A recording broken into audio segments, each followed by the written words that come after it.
आइए दोस्तों आपको बताते हैं कोरोना वायरस से जुड़ी आज की 25 बड़ी खबरें। आज की ताजा बिग ब्रेकिंग न्यूज अपडेट में आपको बताएंगे कोरोना के ताजा आंकड़े। इसके अलावा भी कोरोना वायरस को लेकर प्रधानमंत्री नरेंद्र मोदी सभी राज्यों के मुख्यमंत्रियों के साथ फिर से बैठक करने जा रहे हैं। क्या वापस लॉकडाउन लगाया जाएगा देश में एक बार फिर से, या फिर क्या होने जा रहा, प्लानिंग आपको बताएंगे। और साथ ही कई जगहों पर वापस लॉकडाउन भी लगा दिया गया, किन किन जगहों पर उनके बारे में भी आपको बताएंगे। कोरोना से जुड़ी तमाम बड़ी खबरों को जानने के लिए बने रहेगा हमारे साथ इस वीडियो में और एकदम पूरा लास्ट तक जरूर देखिए। सबसे पहले आपको बताएं दोस्तों, कोरोना अपडेट को लेकर देश में संक्रमितों की संख्या 3 लाख के पार पहुंच चुकी है। पहली बार दोस्तों एक दिन में 11,000 से ज्यादा नए केस देखने को मिले। जी हाँ, कोरोना के अभी के ताजा आंकड़ों की अगर बात करें तो भारत में दोस्तों कोरोना के मामलों में 24 घंटों में सबसे ज्यादा बढ़ोतरी देखने को मिली है। 11,458 नए केस कोरोना के 24 घंटों में आए, जबकि 386 लोगों की जान गई पिछले 24 घंटों के दौरान। और उसके बाद दोस्तों अभी भारत में एग्जैक्ट आंकड़ों की अगर बात करें तो आज तक कोरोना के मामलों की संख्या बढ़ करके अभी दोस्तों ताजा स्वास्थ्य मंत्रालय की तरफ से जारी आंकड़ों के मुताबिक 3,08,993 टोटल भारत में संक्रमित लोग हो चुके। वहीं इसी बीच एक राहत की खबर यह है कि देश में 1,54,330 लोग इस कोरोना वायरस महामारी को मात दे चुके हैं या ठीक हो चुके। भारत में दोस्तों टोटल जान जाने वाले लोगों की संख्या की अगर बात करें तो इस वायरस की वजह से अब तक कुल 8,884 लोगों की जान जा चुकी है। रिकवरी रेट 49.94% पर पहुंच गया है। कोरोना वायरस संक्रमण के मामले में सबसे ज्यादा प्रभावित देशों की लिस्ट में भारत अभी चौथे नंबर पर चल रहा है। वहीं आपको बता दें, माननीय प्रधानमंत्री नरेंद्र मोदी अगले हफ्ते सभी राज्यों और केंद्र शासित प्रदेशों के मुख्यमंत्रियों के साथ देश में कोरोना वायरस के संकट पर फिर से चर्चा करेंगे। देश में 2 महीने से ज्यादा समय तक रहे लॉकडाउन में अब ढील दे दी गई है और कोरोना के मामलों में भी दिनों दिन बढ़ोतरी हो रही है। सूत्रों के अनुसार दोस्तों 16 और 17 जून को वीडियो कॉन्फ्रेंसिंग के जरिए ये बैठक होगी और देखते हैं आखिर इस बैठक में क्या निर्णय लिया जाएगा, वो तो मैं आपको बताऊंगा ही DLS न्यूज के ऊपर। लेकिन इसी बीच दोस्तों WHO यानी कि वर्ल्ड हेल्थ ऑर्गेनाइजेशन की तरफ से कोरोना को लेकर एक और चेतावनी भी निकल कर आ रही है। बड़ी खबर आप देख पा रहे कि महामारी के भीतर एक नई महामारी WHO ने चेताया कि भारी नुकसान हो सकता है। जहां WHO यानी कि विश्व स्वास्थ्य संगठन ने शुक्रवार को चेतावनी दी है दोस्तों की कोरोना वायरस महामारी का भीषण अप्रत्यक्ष असर पड़ सकता है, यानी कि ये इनडायरेक्टली इफेक्ट भी कर रही है। कैसे तो समझिएगा ध्यान से। WHO का कहना है दोस्तों की कोरोना बीमारी की तुलना में महामारी की वजह से जो खराब हालात पैदा हुए उनसे अधिक नुकसान हो सका। जहां WHO ने कहा कि कोरोना वायरस महामारी का अप्रत्यक्ष असर सबसे ज्यादा महिलाओं, बच्चों और किशोरों पर पड़ सका। WHO के प्रमुख टेड्रोस एडहेनम घेब्रेयेसुस ने कहा दोस्तों की कोरोना के अप्रत्यक्ष असर से इस खास समूह पर जो बुरा प्रभाव पड़ेगा वह कोविड-19 वायरस से होने वाली मौतों से भी भयानक हो सकती है। ये WHO की तरफ से एक चेतावनी है। और इसी बीच और एक खबर देख सकते हैं कि चीन में भी फिर से लौटा कोरोना वायरस। बीजिंग के कई हिस्सों को लॉकडाउन कर दिया गया। जी हाँ, इन जगहों पर वापस लॉकडाउन लागू कर दिया गया। कोरोना वायरस संक्रमण के एक बार फिर से मामले सामने आने के बाद चीन की राजधानी बीजिंग के कुछ हिस्सों को लॉकडाउन किया गया है। बीजिंग में कोरोना वायरस संक्रमण के 2 और मामले समेत चीन में टोटल 10 नए केस देखे गए। और इसके मद्देनजर प्रशासन ने बीजिंग में स्कूलों की पहली से लेकर तीसरी कक्षाएं खोलने की योजना को भी स्थगित कर। तो देखिए दोस्तों, चीन में भी वापस इसका संक्रमण बढ़ रहा। हालांकि एक बड़ा सवाल ये पैदा होता कि चीन से शुरू हुआ वायरस चीन में आखिर 10 ही नए मामले देखे गए। देखिए जरा चौंकाने वाली बात है या नहीं। इसमें 2 शंकाएं आती हैं कि या तो चीन के पास कोई न कोई वैक्सीन है जिसकी मदद से वो इस पर अच्छा कंट्रोल कर रहे हैं, या तो फिर चीन की कोई सोची समझी साजिश और उनके पास इसका कोई तोड़ अवेलेबल है और इसी की वजह से चीन में वायरस पर इतना अच्छा कंट्रोल किया जा रहा। जरा सोचिए एक बार कि जिस देश से, जिस जगह से वायरस का जन्म हुआ वहीं पर सब कुछ ठीक ठाक चल रहा, हालात काबू में है, लॉकडाउन वगैरह हट गए हैं, सब कुछ कल कारखाने काम धंधे चालू है, जहाँ से शुरू हुआ वहाँ पर। बाकी अमेरिका, भारत, रूस, इनके हालात क्या आपको बताइए। खैर देखते हैं और क्या नया खुलासा था, मैं आपको बताऊंगा DLS न्यूज के ऊपर। फिलहाल अगली खबर देख सकते हैं कि महाराष्ट्र में भी लगातार दूसरे दिन मिले 3,000 से ज्यादा कोरोना संक्रमित, 1 लाख के पार पहुंच चुकी है पीड़ितों की संख्या। जी हाँ, आपको बता दें भारत में लॉकडाउन खुलने के 12 दिन बाद कोरोना का संकट लगातार बढ़ता जा रहा है। देश में आज शनिवार तक संक्रमितों की संख्या 3,09,000 के पार हो गई। साथ ही कोरोना से मरने वालों की संख्या अब 9,000 के करीब भी पहुंच गई। देश में सबसे ज्यादा प्रभावित राज्यों की अगर बात की जाए तो महाराष्ट्र में बहुत ज्यादा हालात खराब। अब यहाँ पीड़ितों की संख्या 1,01,000 पर पहुंच गई है। वहीं पिछले 24 घंटों के दौरान महाराष्ट्र में 127 लोगों की जान गई और अब वहाँ पर मृतकों की कुल संख्या यानी कि महाराष्ट्र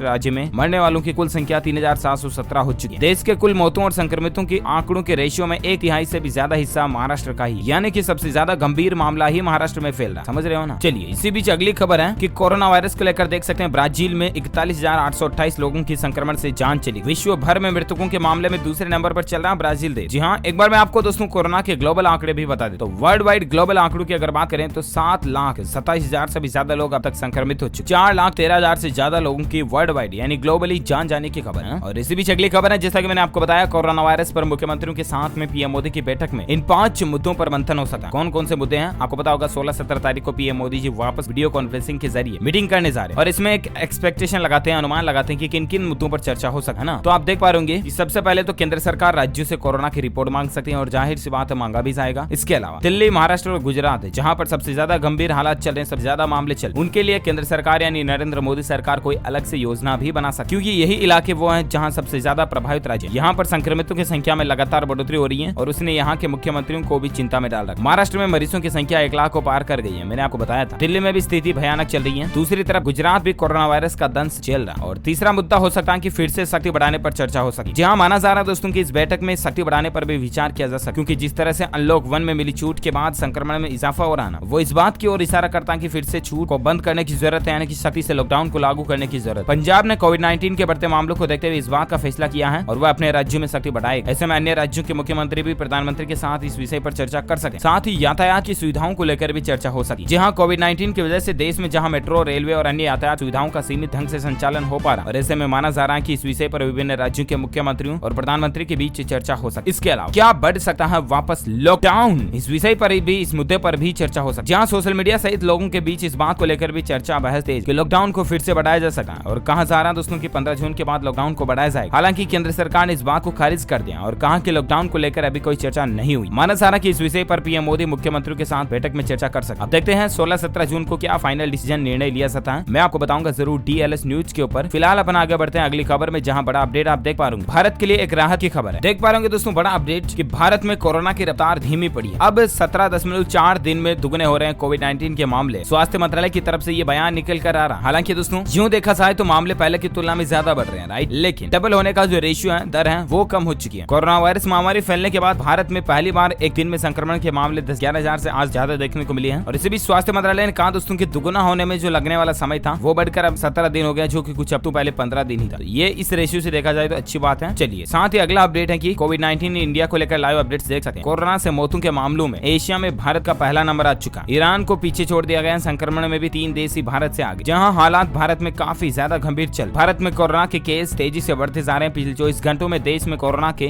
11,468 मामले सामने आए हैं। ये पहली बार है दोस्तों जब देश में एक दिन में मरीजों की संख्या में 11,000 से ज्यादा की बढ़ोतरी हुई। तो ये भारत का स्टेटस और आंकड़े आप देख सकते हैं। और इसी बीच एक बड़ी खबर है कि देश में सबसे ज्यादा कोरोना संक्रमित राज्यों में उत्तर प्रदेश 5वें स्थान पर पहुंच चुका। जी हां, भारत में सबसे ज्यादा कोरोना संक्रमित राज्यों की टॉप 5 लिस्ट में अब उत्तर प्रदेश भी शामिल हो चुका। उत्तर प्रदेश में अब तक 12,616 कोरोना पॉजिटिव केस सामने आ चुके हैं। इस लिस्ट में सबसे ऊपर महाराष्ट्र है, जिसमें 1,01,141 मामले चल रहे। फिर दिल्ली, जिसमें 36,824 मामले हैं। फिर तमिलनाडु, जिसमें 40,698 मामले हैं। और फिर गुजरात, जिसमें 22,527 मामले। और इन 5 राज्यों में अब तक 2,13,806 कोरोना के टोटल मामले सामने आ चुके हैं। इन 5 राज्यों में देश के तकरीबन 70% मरीज शामिल है। देख सकते हैं आप जानकारी। चलिए इसी बीच अगली खबर है कि भारत बांग्लादेश के बीच पश्चिम बंगाल से व्यापार का सिलसिला फिर से शुरू होने जा रहा है। कुछ खास बातें लाइव अपडेट आपको बताते हैं दोस्तों। तो बड़ी खबर देख पा रहे होंगे कि भारत और बांग्लादेश फिर से कर सकेंगे व्यापार। 21 मार्च से बंद फुलबाड़ी इंटीग्रेटेड चेक पोस्ट खुलने जा रहा है। जी हां दोस्तों, पश्चिम बंगाल फुलबाड़ी इंटीग्रेटेड चेक पोस्ट के जरिए अब भारत और बांग्लादेश के बीच व्यापार शुरू होने जा रहा है। इस कोरोना वायरस महामारी की वजह से 23 मार्च से ही व्यापार गतिविधियों पर रोक लगी हुई थी, तो अब ये वापस शुरू होने जा रही है। अच्छी बात। और इसी बीच अगली खबर है कि भारत समेत कई देशों में आ सकती है कोरोना की दूसरी लहर, और ये भयानक हो सकती है। किसी भी महामारी की सेकंड वेव जो होती है ना, वो ज्यादा खतरनाक हो सकती है। दरअसल अभी दुनिया कोरोना वायरस की लहर से उबर भी नहीं पाई कि दूसरी लहर का खतरा बढ़ने लगा। ईरान में तो ये भयावह तरीके से नजर आ रहा। वहीं दक्षिण कोरिया, स्पेन, जापान समेत कई देशों में भी अचानक नए मामले दर्ज किए जाने लगे। और इसी बीच खबर है दोस्तों कि अमेरिका के 4 राज्यों में भी संक्रमण तेजी से बढ़ रहा है। Johns Hopkins Center, Perelman School of Medicine समेत कम से कम 5 संस्थानों ने इसे दूसरी लहर का गहरा संकेत बताया। जी हाँ, विश्व स्वास्थ्य संगठन ने पुरानी महामारियों का हवाला देते हुए एक बार फिर से चेतावनी दी है कि लॉकडाउन में ढील देते समय सरकारों को सतर्कता बरतनी चाहिए, क्योंकि दूसरी लहर का खतरा तेजी से बढ़ रहा है और दूसरी लहर पहली लहर से भी खतरनाक हो सकी। भारत में भी इसको लेकर अनुमान लगाया जा रहा है। आप देख सकते हैं जापानी फाइनेंशियल रिसर्च फर्म नोमुरा ने दावा किया दोस्तों कि भारत समेत 15 देशों में वायरस की दूसरी लहर आई। विशेषज्ञों ने भारत को खतरनाक जोन में रखा। इसमें Bharat, Indonesia, Pakistan, Brazil, Mexico, Chile, Sweden, Singapore, दक्षिण अफ्रीका और कनाडा शामिल है, जहां पर सबसे बड़ी चिंता की बात है। चलिए इसी बीच खबर है कि दिल्ली में कोरोना ने मचाया कहर। शमशान घाट में शवों के लिए भी जगह नहीं है। एक तस्वीर आप देख सकते हैं किस तरह से लोगों को परेशानियों का सामना करना पड़ रहा और ये बीमारी कितना लोगों को चपेट में ले रही। और इसीलिए आपसे रिक्वेस्ट है कि प्लीज सरकार के दिशा निर्देशों का पालन करें, फॉलो करें उनको। मुंह पर मास्क जरूर लगाएं, सोशल डिस्टेंसिंग बनाए रखें, हाथों को साबुन से धोएं, बार-बार सैनिटाइजर का इस्तेमाल करें। इन बातों का ध्यान रखना। और इसी बीच खबर है कि इस एक्ट्रेस के ससुर पाए गए कोरोना पॉजिटिव। बताया कि कैसे ये हालात हुई। जी हां, आपको बता दें कि मुंबई में इन दिनों देश में कोरोना वायरस से ज्यादा माहौल खराब है। और इसी बीच बॉलीवुड भी अछूता नहीं है। हाल ही में बॉलीवुड एक्ट्रेस अमृता अरोड़ा के घर पर भी कोरोना वायरस ने एक सदस्य को शिकार बना लिया। अमृता अरोड़ा के ससुर हाल ही में कोविड-19 के पॉजिटिव सदस्य पाए गए। वहीं इस खबर ने सोशल मीडिया पर हलचल भी मचा रखी। अब एक्ट्रेस ने खुद सामने आकर पूरी बात बताई, तो क्या कहा उन्होंने। अरोड़ा ने बताया दोस्तों कि उनके ससुर की हालत अब कैसे ही है, और ये भी बताया कि कोरोना की चपेट में आकर वो कैसे आए। तो ये जानकारी आप देख सकते हैं। इतनी बड़ी हस्तियों को भी ये हो चुका, तो आप सावधान रहें प्लीज। और इसी बीच खबर है कि डॉक्टर्स भी हुए हैरान। बिहार में केवल ऑक्सीजन से ही स्वस्थ हो रहे हैं कोरोना के गंभीर मरीज। जी हाँ, ये भी राहत की बात। कोविड-19 के गंभीर मरीज ऑक्सीजन के सहारे स्वस्थ हो रहे हैं। विशेष तौर पर ऐसे कोरोना मरीज जो कि रेस्पिरेटरी सिस्टम की समस्या से जूझ रहे हैं, सांस लेने में परेशानी होती है, उन्हें आइसोलेशन वार्ड में डॉक्टरों की गहन निगरानी में रखा जा रहा है। वहाँ वे पर्याप्त ऑक्सीजन मिलने के बाद काफी राहत महसूस कर रहे हैं और धीरे धीरे उनकी इम्यूनिटी भी बढ़ने लगी और बाद में वे कोरोना की जांच में नेगेटिव पाए जाते हैं। तो ये मसला चल रहा है, ज्यादा जानकारी आप देख सकते हैं। ओके दोस्तों, इस वीडियो में आज कोरोना की दिन भर की तमाम बड़ी खबरें खत्म होती हैं। आप मुझे नीचे कमेंट करके बताना कि आप कौन से राज्य में रहते हैं, ताकि मैं आपके राज्य के समाचार भी आपके मोबाइल तक पहुंचा पाऊं। इस वीडियो को लाइक करना, ज्यादा से ज्यादा अपने दोस्तों के साथ फेसबुक और व्हाट्सएप पर शेयर भी करना। और अगर आप DLS न्यूज चैनल पर पहली बार आए हैं ना, तो चैनल को सब्सक्राइब करके बेल आइकन भी जरूर दबा देना, ताकि आपको रोजाना की ताजा अपडेट तुरंत आपके मोबाइल पर मिलते रहेंगे। Thank you, take care, good bye, जय हिंद, जय भारत, वंदे मातरम।